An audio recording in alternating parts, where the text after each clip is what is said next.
Hi, this is Darren, back for another Wise Wednesday. We're on the topic of different types of training outcomes. Last week we did athletic performance, considerations for doing a program for athletic performance or a workout for athletic performance. If you haven't seen that one yet, check that one out. Today we're going to look at hypertrophy or muscle mass training.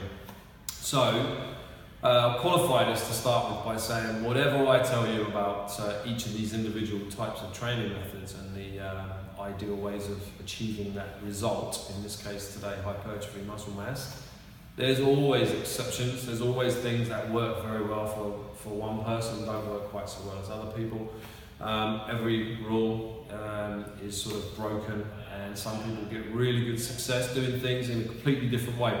So if the way that you train and get results isn't what I'm about to explain now, don't worry, carry on doing what you're doing. This is really just general guidelines for people who are a bit lost as to what should I do for muscle training compared to fat loss, etc. So the first kind of rules, if you like, for hypertrophy, for gaining muscle, we want to be doing repetitions of around 8 to 12. Some people go a little bit lower, sometimes a little bit higher, but roughly you want about 8 to 12. Your intensity levels, this kind of load that you should be lifting, should be reflective of that rep range. So for example, if you're doing 8 reps, you should be lifting a weight that you can only do 8 times. It's not like just do 8 reps and then put the weight down. Same if you're doing 12 reps, you want to be lifting a weight that you can only lift 12 times. So that's kind of your intensity level. Your sets, we want to be working in total during your workout, generally between about 15 and 30 sets. Some people get better bang for their buck if they do lower total sets. So 15 sets might be 3 sets of 10 in 5 different exercises. That gives you a 15 total. Personally, if I'm doing mass training, I like to use around 24 sets total. But anywhere between about 15 and 30 reps is generally the given. Rest times, you want to be resting in between sets for about 40 to 70 seconds. That allows enough recuperation of the muscles, but not too long so that you start getting into creatine systems, etc. Again, the best rule of thumb with rest times is the least time you need in order to perform the next set with optimum form. But as a guideline, 40 to 70 seconds is pretty good. Time under tension should be fairly long, so we shouldn't really be doing just racking the reps out as fast as you can.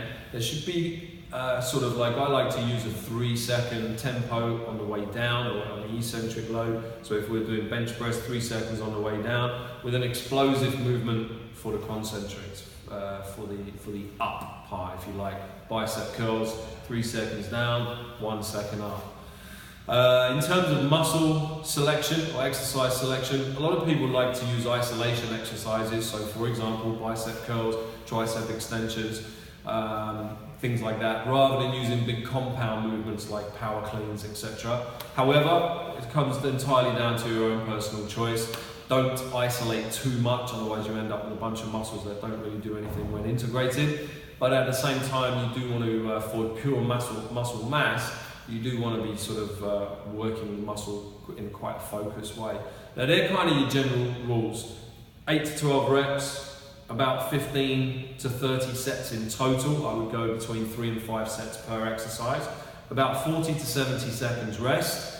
Use slow time under tension, long time under tension, so maybe a 3-second down, 1 second up type tempo. And you can ideally split your workouts into movements rather than body parts. So in the old days we used to do arms, legs, chest, back, etc.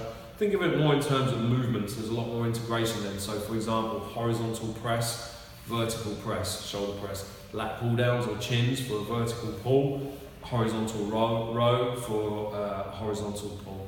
You can do exactly the same with legs, pushing, quads, pulling, hamstrings, etc. So think of it in terms of more movements. That will give you a better rounded workout.